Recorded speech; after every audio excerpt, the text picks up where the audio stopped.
नमस्कार, बहुत स्वागत और एक बड़ा अपडेट आपको दे दें। दरअसल सोशल मीडिया पर और इस तरह की अलग-अलग सोर्सेज से जानकारी आ रही थी कि आईटीआर की समय सीमा बढ़ा दी गई है। वित्त मंत्रालय में अब सीबीडीटी की तरफ से एक बाकायदा प्रेस रिलीज़ जारी करनी पड़ी है और शुरुआत में इसी तरह से सीबीडीटी की प्रेस रिलीज़ को आधार बताया जा रहा था, लेकिन आयकर विभाग ने इसे झूठी खबर करार दिया है।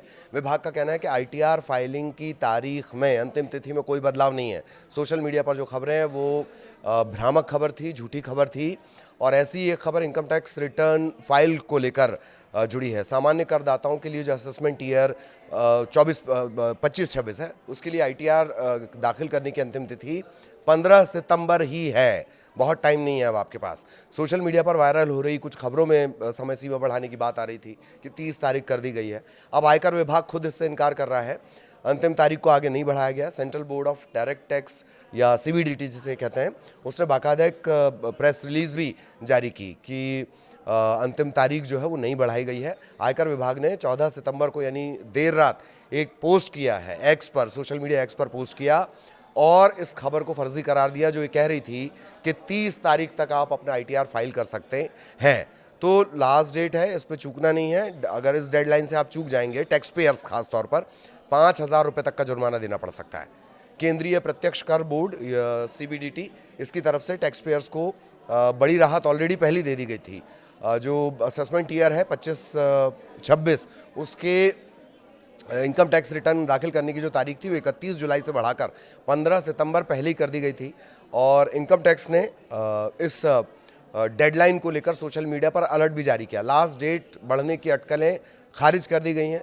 इसके बढ़ने की उम्मीद वैसे कोई चांसेस नहीं है। 15 तारीख है और बहुत कम वक्त बचा हुआ है और कोई ऐसा लग रहा है कि आगे ये नहीं बढ़ाई जाएगी। ऑलरेडी 31 जुलाई से इसको 15 सितंबर कर दिया गया था।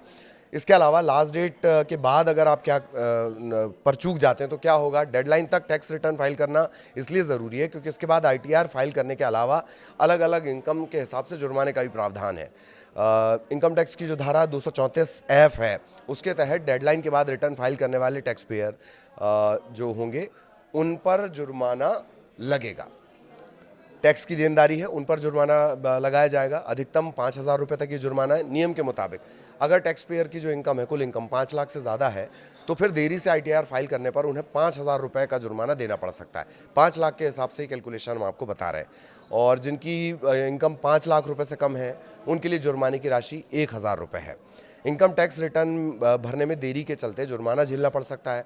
कई तरह की दिक्कतें और भी आ सकती हैं। टैक्स बकाये पर सेक्शन 234A के तहत 1% मासिक ब्याज देना पड़ता है। वहीं देर से अगर फाइलिंग पर रिटर्न की प्रोसेसिंग में भी वक्त लगता है तो रिफंड पाने में भी देरी का सामना करना पड़ेगा। और एक बात और ध्यान में रखें कि जानकारी छिपाने या गलत जानकारी देने के मामले में इनकम टैक्स एक्ट के तहत जेल का भी प्रावधान है। उन टैक्स पेयर्स पर जो लगातार टैक्स नहीं भर रहे हैं या जानबूझकर टैक्स चोरी करने के गंभीर मामलों से जुड़े हैं, उन पर ये कड़ी कार्रवाई की जा सकती है। गंभीरता के आधार पर 3 महीने से लेकर 2 साल तक की जेल भी हो सकती है और बहुत आसान है ये जो फाइल करना है, बहुत सरल ये प्रक्रिया कर दी गई है। आयकर विभाग का जो ई फाइलिंग पोर्टल है उस पर जाइए। ये है eportal.incometax.gov.in। आईडी पासवर्ड से लॉगिन करें। डैशबोर्ड पर आपको ई फाइल, उसके बाद आयकर रिटर्न और रिटर्न दाखिल, इस पर क्लिक करें। असेसमेंट ईयर 2025-26 सेलेक्ट करना है, कंटिन्यू पर क्लिक करना है, ऑनलाइन फाइलिंग का ऑप्शन चुनना है। अब टैक्सेबल इनकम और टीडीएस कैलकुलेशन के हिसाब से आईटीआर फॉर्म आपको चुनना है और फिर स्टार्ट पर आपको क्लिक करना है। अपनी आय कटौती का ब्यौरा देना है। टैक्स लायबिलिटी के मामले में ब्यौरे के आधार पर शॉर्ट विवरण दिखेगा। अगर लायबिलिटी नहीं बनती तो प्रीव्यू रिटर्न पर क्लिक करके वैलिडेशन के लिए आगे बढ़ें।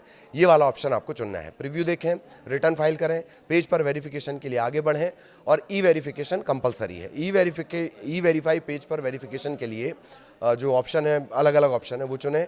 कंटिन्यू पर क्लिक करें। रिटर्न को ई वेरीफाई कराने के बाद फॉर्म को भरें और उसकी सूचना आपको स्क्रीन पर भी दिखाएगी। ट्रांजैक्शन आईडी और एक्नॉलेजमेंट नंबर स्क्रीन पर नजर आएगा। इससे आप भविष्य में जाकर अपने आईटीआर का स्टेटस चेक कर सकते हैं। ई फाइलिंग पोर्टल पर रजिस्टर्ड मोबाइल नंबर और ईमेल पर फॉर्म सफलतापूर्वक भरे जाने का जो मैसेज है वो आपको मिल जाएगा। लेकिन अब आपको बिल्कुल देर नहीं करनी है, बिल्कुल लापरवाही नहीं करनी है।